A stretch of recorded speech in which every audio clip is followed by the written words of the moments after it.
Hello' everyone, আপোনালোক সকলোকে স্বাগতম জনাইছোঁ আছাম জিকে ইউটিউব চেনেলৰ আন এটা নতুন ভিডিঅ'লৈ।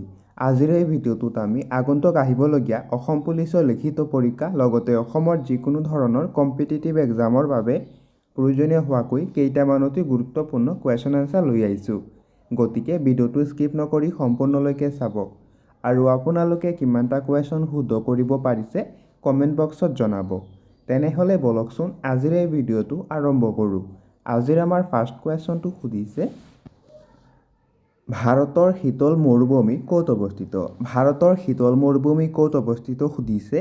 এই প্ৰশ্নৰ ৰাইট এনচাৰটো হৈছে অপশ্যন চি লাডাখ। ভাৰতৰ শীতল মৰুভূমি লাডাখত অৱস্থিত। নেক্সট কুৱেশ্যনটো সুধিছে, অসম আৰক্ষী দিৱস কেতিয়া পালন কৰা হয়? এই প্ৰশ্নৰ ৰাইট এনচাৰটো হৈছে অপশ্যন চি 1 অক্টোবৰ। অসম আৰক্ষী দিৱস 1 অক্টোবৰ তাৰিখে পালন কৰা হয়। নেক্সট কুৱেশ্যনটো সুধিছে, অসমৰ প্ৰথমগৰাকী মহিলা বিত্তমন্ত্ৰী কোন আছিল? অসমৰ প্ৰথমগৰাকী মহিলা বিত্তমন্ত্ৰী কোন আছিল সুধিছে। এই প্ৰশ্নৰ ৰাইট এনচাৰটো হৈছে অপশ্যন এ অজন্তা নেওগ। অসমৰ প্ৰথমগৰাকী মহিলা বিত্তমন্ত্ৰী আছিল অজন্তা নেওগ। নেক্সট কুৱেশ্যনটো সুধিছে, ছাৰ্কৰ প্ৰথমখন সন্মিলন ক'ত অনুষ্ঠিত হৈছিল? এই প্ৰশ্নৰ ৰাইট এনচাৰটো হৈছে অপশ্যন বি ঢাকা। ছাৰ্কৰ প্ৰথমখন সন্মিলন বাংলাদেশৰ ৰাজধানী ঢাকাত অনুষ্ঠিত হৈছিল। নেক্সট কুৱেশ্যনটো সুধিছে, বাঁহ গোঁসাই পূজা কোন জনগোষ্ঠীৰ উৎসৱ? বাঁহ গোঁসাই পূজা কোন জনগোষ্ঠীৰ এটি উৎসৱ সুধিছে। এই প্ৰশ্নৰ ৰাইট এনচাৰটো হৈছে অপশ্যন বি শৰণীয়া কছাৰী। বাঁহ গোঁসাই পূজা শৰণীয়া কছাৰীসকলৰ এটি উৎসৱ। নেক্সট কুৱেশ্যনটো সুধিছে, অসমৰ মৃৎশিল্পৰ উদ্যোগ ক'ত অৱস্থিত? অসমৰ মৃৎশিল্পৰ উদ্যোগ ক'ত অৱস্থিত সুধিছে। এই প্ৰশ্নৰ ৰাইট এনচাৰটো হৈছে অপশ্যন বি ধুবুৰী। অসমৰ মৃৎশিল্পৰ উদ্যোগ ধুবুৰী জিলাত অৱস্থিত। নেক্সট কুৱেশ্যনটো সুধিছে, চিপকো আন্দোলন কেতিয়া আৰম্ভ হৈছিল? চিপকো আন্দোলন কেতিয়া আৰম্ভ হৈছিল সুধিছে। এই প্ৰশ্নৰ ৰাইট এনচাৰটো হৈছে অপশ্যন চি 1973 চনত। চিপকো আন্দোলন 1973 চনত আৰম্ভ হৈছিল। নেক্সট কুৱেশ্যনটো সুধিছে, মোৰলেণ্ড ৰাষ্ট্ৰীয় উদ্যান ভাৰতৰ কোনখন ৰাজ্যত অৱস্থিত? এই প্ৰশ্নৰ ৰাইট এনচাৰটো হৈছে অপশ্যন চি মিজোৰাম। মোৰলেণ্ড ৰাষ্ট্ৰীয় উদ্যান মিজোৰাম ৰাজ্যত অৱস্থিত। নেক্সট কুৱেশ্যনটো সুধিছে, অসমৰ প্ৰথমখন চাহ বাগিচা ক'ত স্থাপন কৰা হৈছিল? অসমৰ প্ৰথমখন চাহ বাগিচা ক'ত স্থাপন কৰা হৈছিল সুধিছে। এই প্ৰশ্নৰ ৰাইট এনচাৰটো হৈছে অপশ্যন বি চাবুৱা। অসমৰ প্ৰথমখন চাহ বাগিচা চাবুৱাত স্থাপন কৰা হৈছিল। এতিয়া আহিছোঁ নেক্সট কুৱেশ্যনটোলৈ।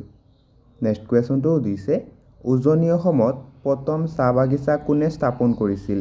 উজনি অসমত প্ৰথম চাহ বাগিচা কোনে স্থাপন কৰিছিল সুধিছে। এই প্ৰশ্নৰ ৰাইট এনচাৰটো হৈছে অপশ্যন চি মণিৰাম দেৱান। উজনি অসমত প্ৰথম চাহ বাগিচা মণিৰাম দেৱানে স্থাপন কৰিছিল। নেক্সট কুৱেশ্যনটো সুধিছে, ভাৰতৰ ৰাষ্ট্ৰপতিক নিম্নলিখিত কোনে শপত গ্ৰহণ কৰায়? তলত দিয়া অপশ্যন 4টাৰ ভিতৰত ইয়াৰ ৰাইট এনচাৰটো হৈছে অপশ্যন এ মুখ্য ন্যায়াধীশ। ভাৰতৰ ৰাষ্ট্ৰপতিক মুখ্য ন্যায়াধীশে শপত গ্ৰহণ কৰায়। নেক্সট কুৱেশ্যনটো সুধিছে, হৰ্ষৰ জীৱনী কোনে লিখিছিল?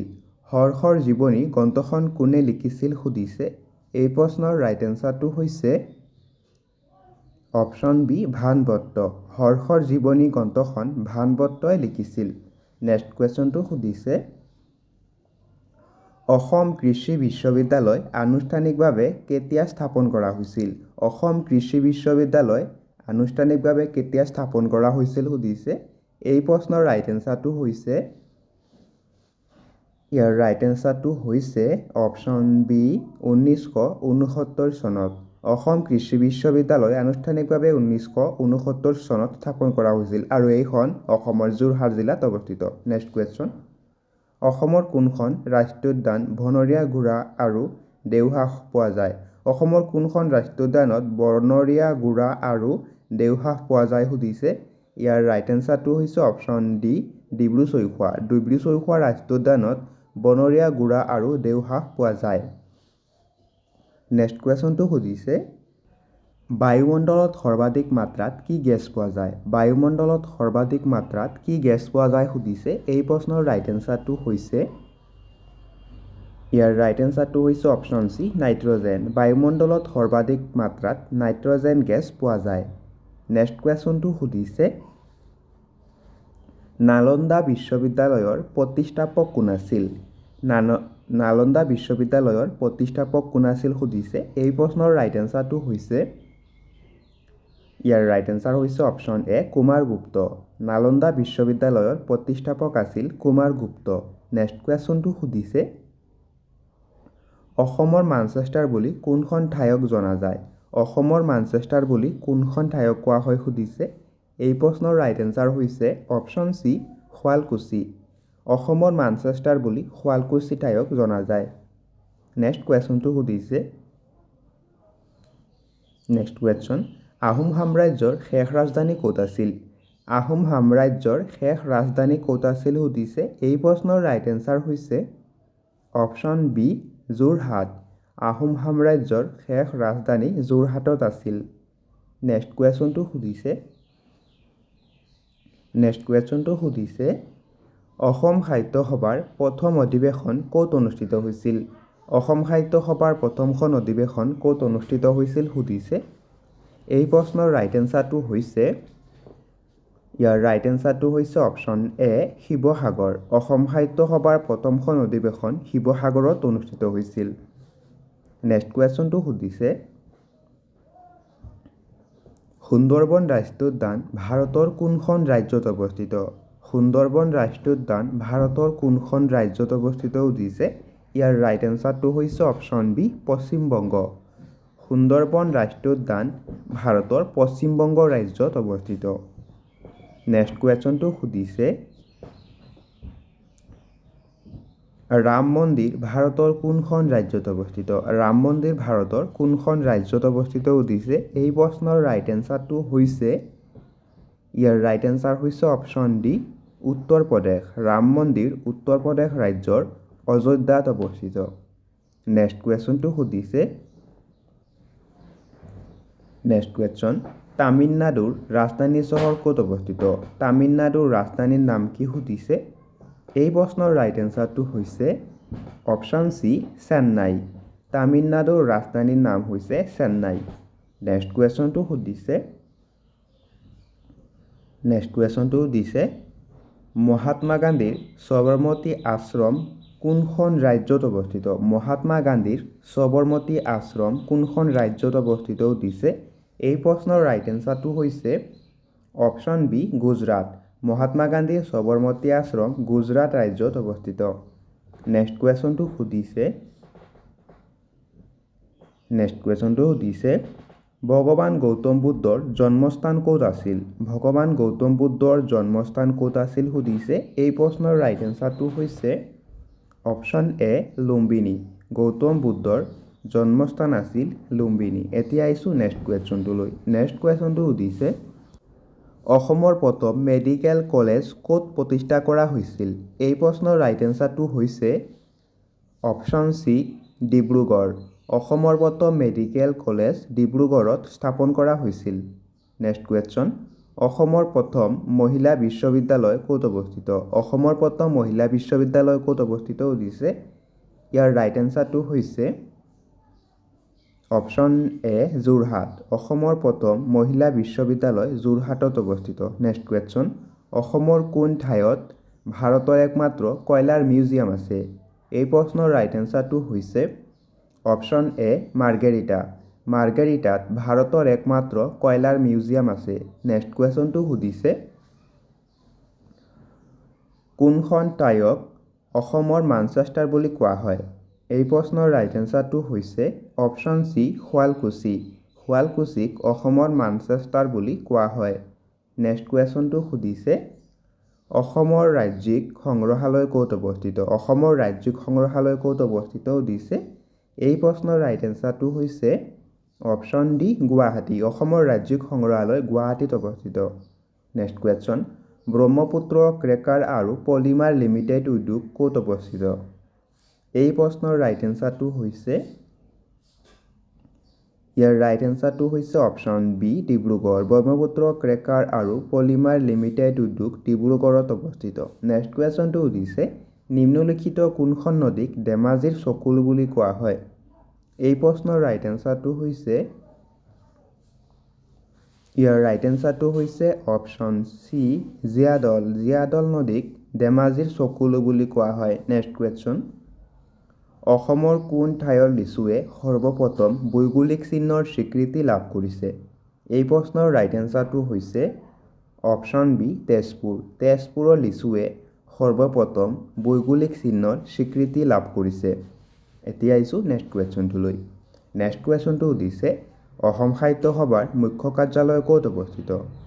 এই প্ৰশ্নৰ ৰাইট এনচাৰটো হৈছে অপশ্যন ডি যোৰহাট। অসম সাহিত্য সভাৰ মুখ্য কাৰ্যালয় যোৰহাটত অৱস্থিত। নেক্সট কুৱেশ্যনটো সুধিছে নৱগ্ৰহ মন্দিৰ অসমৰ কোনখন পাহাৰত অৱস্থিত? এই প্ৰশ্নৰ ৰাইট এনচাৰটো হৈছে ৰাইট এনচাৰ হৈছে অপশ্যন এ চিত্ৰাচল পাহাৰ। নৱগ্ৰহ মন্দিৰ অসমৰ চিত্ৰাচল পাহাৰত অৱস্থিত। নেক্সট কুৱেশ্যন 2011 চনৰ লোকপিয়ল অনুসৰি অসমৰ সৰ্বাধিক জনবহুল জিলা কোনখন? এই প্ৰশ্নৰ ৰাইট এনচাৰটো হৈছে অপশ্যন চি নগাঁও। 2011 চনৰ লোকপিয়ল অনুসৰি অসমৰ সৰ্বাধিক জনবহুল জিলাখনৰ নাম হৈছে নগাঁও জিলা। এতিয়া আহিছোঁ নেক্সট কুৱেশ্যনটোলৈ। নেক্সট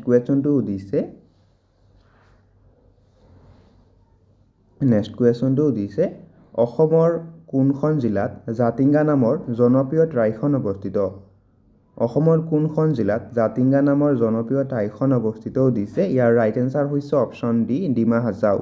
ডিমা হাছাও জিলাত জাতিংগা নামৰ জনপ্ৰিয় ঠাইখন অৱস্থিত। নেক্সট কুৱেশ্যনটো সুধিছে মোহনবাৰী বিমানবন্দৰ অসমৰ কোনখন জিলাত অৱস্থিত? এই প্ৰশ্নৰ ৰাইট এনচাৰটো হৈছে অপশ্যন এ ডিব্ৰুগড় জিলাত।